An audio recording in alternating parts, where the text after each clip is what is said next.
Hey, good morning everyone. Welcome to ARodesky Genealogy. I hope you are having a wonderful Tuesday morning. I know I'm awake and once again have my 2 cups of coffee and have my water here with me so I don't get dry. Unfortunately here in this area we have some rain, but I think it's much needed rain. We've kind of had a dry spell. I guess you call it dry spell. Today is Q&A, and I want to thank everyone who is chiming in and who's watching, and remind you, if you have any questions that you would like for me to answer, just go on ahead and submit that or type it in there, and I'll take a look and answer those questions. Last week was the first time that I did this, the Q&A, and it went over really well and had a good time, had a lot of good questions. And I continued to get those questions even after this aired, which, by the way, when you're watching this, if you can continue, you can click the button to watch it again because it lives on. So I have some questions. I'm going to go over some of those questions that I got after the show or the episode last week. But I wanted to say one thing. I apologize. I had said that if you had any questions, you could do hashtag Tuesday Q&A. What I didn't realize was that you can't put the and symbol in there.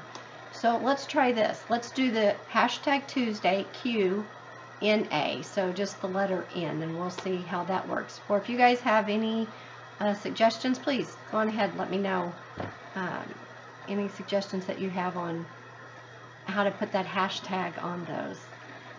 So let's go on ahead and get started. As I said before, I want to make sure that I say this so you all know. If I receive a question and I don't know the answer to it, I will see what I will get the answer to it, and I will get it to you as quickly as I can. So let's go on ahead and get started. So, all right, some of the questions that I received, this one comes from Family Hook. So this is one of them. Family Hook, he says, or she says, I have family members who are adopted. Should I add them to our family tree or not, or should I make a separate tree? And that's a good question, because this is something that many who are doing family research, when they start to build those trees, they begin to realize there are members of the family in their direct line that were adopted, and they seem to not know where to put them out in that tree. Now, I will say, as a researcher, when I am hired by a client to do a tree or to do the family research, when I find that there is someone adopted in there, I do add those adoptions of those individuals into that final report. And the reason why is because that's what I found.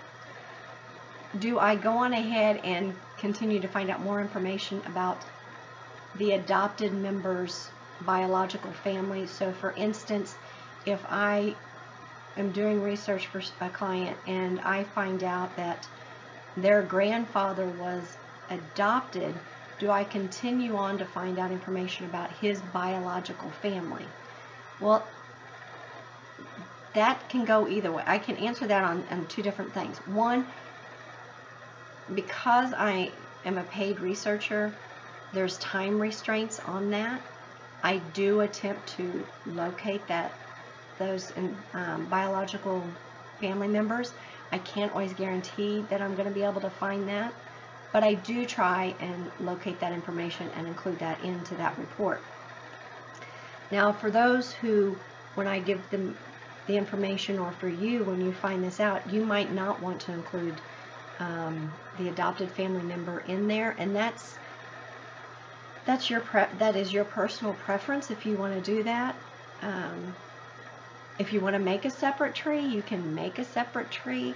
I have my own personal view on it when it comes to, if I were to find an adopted family member in my tree, I would include them in that family tree only because it's family.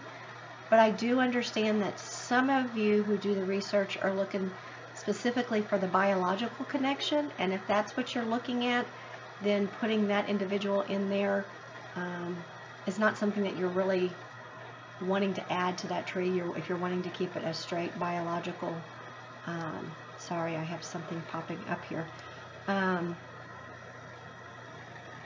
Somebody asking me if I saw the movie Moana. Yes, I did. And this is Rave. Hi, Rave. How are you? I did see the movie. When it comes to this, the adoption side, the hard part with this is, I should say another hard part with this is when you're putting this tree together, if you're going to share it with family member, other family members who might not know about it, then you take that into consideration as to what you include in the family tree. And I know, again, I'm going in circles because this is not just, there is one answer, but there is different ways of looking at that one answer. I include them in the research. I include them in the family tree. I do not make a separate tree. I do know one thing you might want to consider when you're doing this is you can make a special notation when you add that individual to the tree. So for instance, when I was just discussing the grandfather, finding out the grandfather was adopted, I can make a notation that that individual was adopted, is not my biological grandfather. So that might be something that you want to do when you're putting the family tree together. You might want to make the notation on there. Like I said, that's completely up to you how you do it. It's your tree, the key word being your family tree, and it's how you put it together. So I hope that kind of answers the question a little bit. So I'm continuously seeing, okay. I like getting these questions, I like getting comments, and I like getting questions, and I even have some coming in on a private page on Facebook, which is good. If you're on Facebook and you have questions, go on ahead. Down below are all of my links to my social media, whether it's Facebook, Twitter, Instagram, Pinterest. You can click on those down below and send me messages. So family tree, adoption, putting that together, I hope that answers your questions. Everybody has their own preference in the way of doing it. I personally go ahead and add them. Yes, you can make a separate tree. But one of those things that I do recommend when you're doing it, if you're kind of caught and not know for sure how to put this all together, make the notation to the individual, to this family member who you've discovered is adopted on the tree. I hope that answers your question. I hope that takes care of that. If not, go ahead and let me know if you have more questions about it and what you want to put. More questions about it. Sorry, I'm reading another. This is a private message. Or not private message. This is a message through Facebook. And this is from this is from someone named Monkey. So, Monkey, I like watching your videos, but your bloopers are my fave. Oh, great, thanks. If you guys haven't watched the bloopers, I like making the bloopers and putting them together. It's always important to find time to laugh at yourself and have a little bit of fun. It's healthy. We all need a time to laugh, and laughing at yourself sometimes is the best medicine. So, okay. So, what camera do you use to film the videos? Okay, that's a good question. There are two different cameras that I currently use now when I'm filming my videos. When I'm doing live stream, and if you saw the FGS conference, the FGS 2017 videos that I was live streaming through Facebook, and then I went on ahead and I redid those, revamped those, and cut them and put them on my YouTube channel. Those were done with my phone. Let's see if I can turn this off. I want to make sure I don't show anything that I shouldn't be showing here. I use, let's see if you can see. Here we go. It's a Samsung Galaxy Note 4 is what I use. And the one thing that I've noticed when using this, and especially if you happen to watch my Facebook live stream yesterday, somebody made the comment that the cars were all going in the wrong direction when I was filming it. That's because I haven't quite figured out, there's a reverse on this somehow to where I'm doing the live stream. So when I'm holding it up this way and I'm live streaming and I'm looking at the camera so I can see myself in the screen, which is very important for me since I've just started doing it. I know there are those out there who do YouTube and Facebook and do a lot of live stream stuff, and they're able to do it without seeing themselves. Well, if I did that, you would only have half of my face, chances are, showing up on the screen. So this is what I use is when I'm doing the live streaming, and I know I'm not an iPhone. I don't have an iPhone. I had an iPhone before, but I like my Samsung Note because I can write notes on it. And as far as the camera that I use, it's not a small one. This is my camera. It's, I probably should have the logo. Let's turn it this way. Here we go. It's a Canon Rebel 3T. And I like this, like I said earlier, because I have to be able to see myself in the screen so I know what I'm doing. And this is what, let's see here. I am going to see if I can move because these messages are coming in and I'm having a really hard time seeing. Like I said, I'm new at this, remember. So,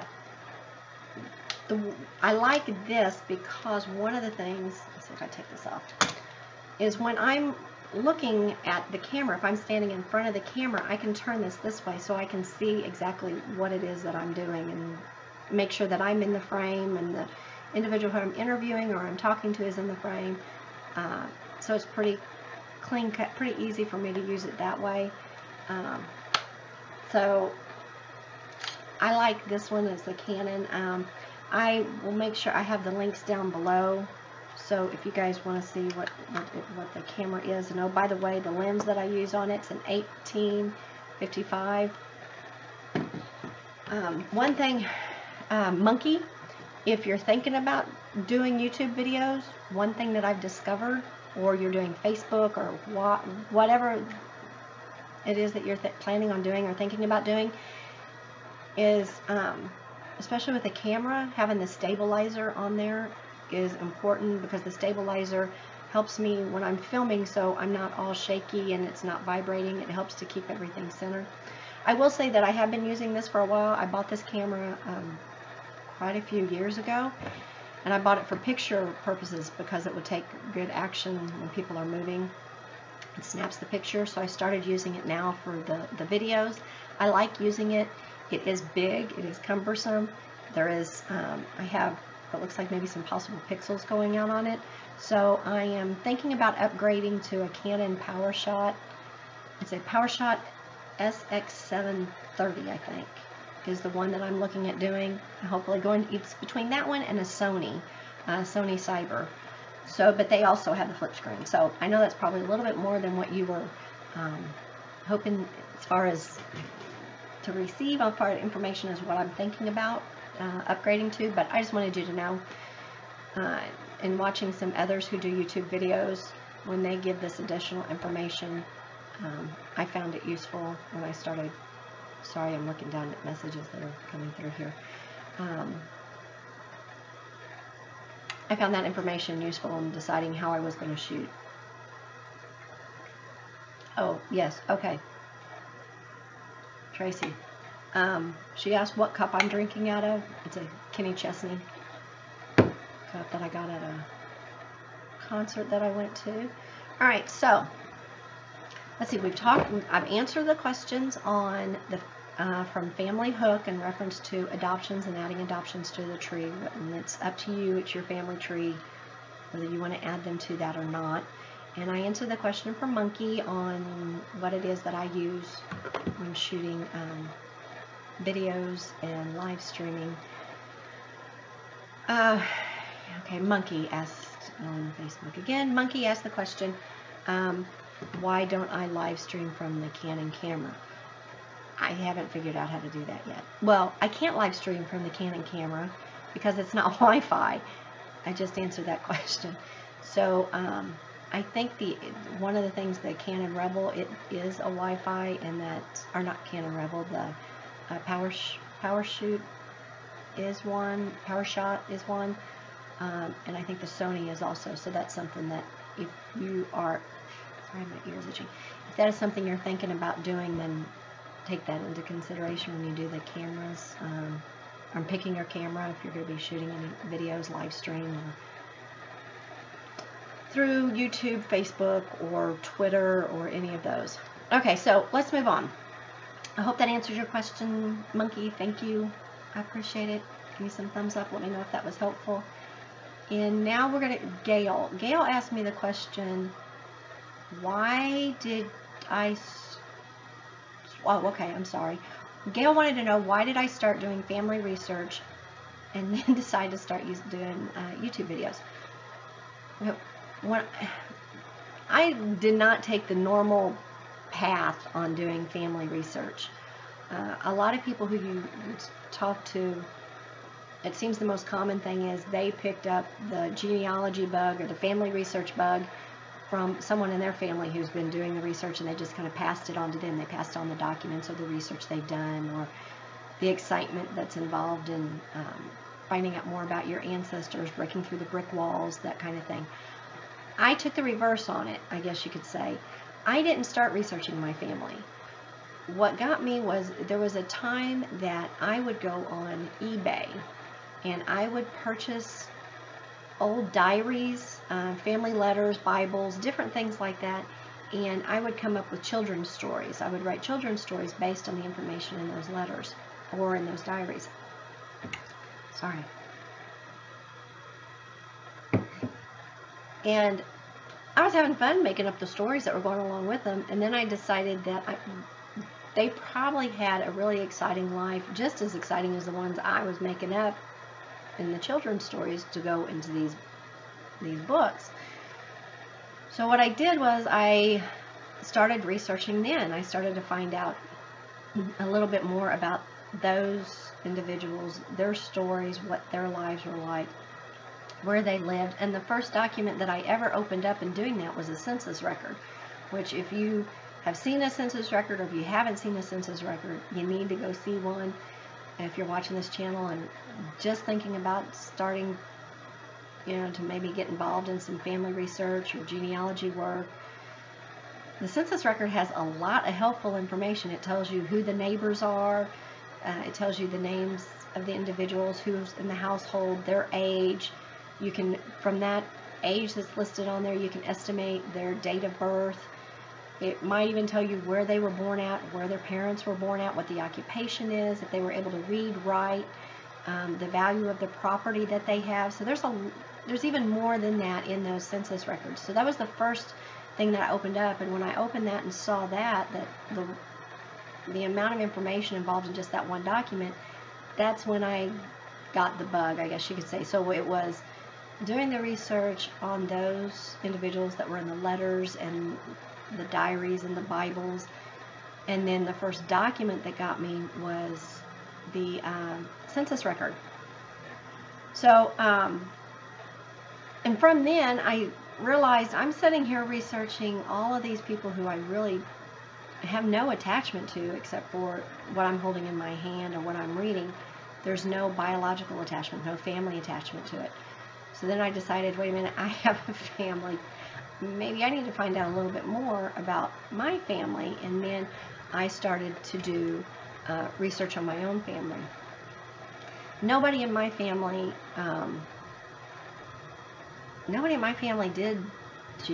has done genealogy or did the research. When I started doing it, I know my mom and my dad, they had papers and notes and things out of the Bible. I know my grandmother had a family Bible. I think my grandfather had one that was passed down. So I just took, luckily they had that information, and I could build on that when I was doing my family research. But as far as anybody in my family having something that they passed on to me, no, I didn't have that. So I guess you talk to a lot of other researchers, family historians, and the bug bit them when somebody in their family handed them the stuff, or they saw a picture on the wall, a picture of a grandparent or great-grandparent, great-great-grandparent, or they saw a document. So mine was different. I know I kind of went around again on that, but I did not take the typical path and start with my family. I started with somebody else's family and then went to my family, and then I turned what was a hobby at that time into a business and started doing professional genealogy research for my clients, and I enjoy doing it. And what made me go to the YouTube videos, if you watch on my YouTube channel, you'll see that first, I think it's called a trailer, to where I talk about why I'm making the YouTube videos. The reason I'm doing it is because genealogy is so much fun, and it's so much more than sitting in a library or researching behind a desk or researching documents on a computer. There's so much more involved in it, and there's so much fun that can be had, that I wanted to share that with you guys. So that's what made me want to do the YouTube channel, so that way I could go out in public and walk up to people and say, hey, do you even know what genealogy is? Have you done research on your family? Tell me a little bit about, the politician that was in your family. Did you have a politician? Did you have a black sheep in the family? Did you have a, black sheep criminal in the family? Is there something surprising that you found when you was doing your research that you weren't expecting? And maybe get some tidbits from them on how they found that information out to share it with you guys. So that's why I started the channel, was to have fun and to share the fun and excitement that's there when you're doing the research, and the fun you can have going to cemeteries. Some people think it's weird that I like to go to a cemetery, but there is so much information you can get at a cemetery that's on the tombstones that are there. Everything from the information that's engraved in there, and even the pictures on the top of the tombstone. You know what? I think I'll do a video on that. Maybe one of these days I will go to the cemetery and kind of explain some of the pictures, or the symbols, I should say, not pictures, the symbols that are on the tombstones and the meanings behind them. I think that'd be a good one. Thanks, Gail, because you just gave me another idea on another video to do. So that's why I started the YouTube videos, because I wanted to be able to share with you, all of you, that, and answer some of your questions and get to know you, and also share maybe some thoughts on, I don't know, maybe some thoughts on different conferences, different ways to get the education, because that was another thing that people asked me about. How did you become a professional genealogist? What is it? Did you go to school? Do you have a college degree? So through this channel, I can explain to you and talk to you about the different ways that you can look at sharpening your research skills. There we go. That was good. So I'll talk more on that also later. So I have actually gone over my 20 minutes, which I wanted to always try and limit it to 20 minutes. But I want to thank you guys for checking in today and watching. And if you watch this later, thank you for watching. Make sure you give me some thumbs up and subscribe, and don't forget to share. And I am going to leave you with maybe three things real quick. One, I want to let you guys know, if you are here in Delaware, in the Delmarva area, or you have a descendant that is from the Delmarva area, an ancestor who's from the Delmarva area, Corbett Calloway Memorial Library is hosting an event on December 2nd, and it's called I'm Working With Them, and you have until November 2nd to get your name in a drawing. They're going to draw 2 names and give away 2 free research packets, to where I will do the research on about 6 hours of research, family research, take that information, and then on December 2nd, on YouTube, I will reveal what information I find out about you and about your family, and that will be on the What's Your Family Story episodes that I air on the channel. So again, Corbett Calloway Memorial Library in Odessa, Delaware. You can go to their site, find out a little bit more about the rules that they have in place on the giveaway, on what it is that they're doing. And I think you do have to go by there and submit your name, but if you're not in the state of Delaware, if you're not close by, you might be able to call them and ask them if there's a way you can submit your name in the drawing, because I'd really like to help you find out more about your ancestors. And the second thing I want to leave you with a question of the day. The question of the day is, I was asked, and I just came after this because Gail asked me the question, when did I get bit by the, when did I decide that I wanted to do family research? So I want to ask you guys, when did you get bit by the family research bug? What made you decide to do family research?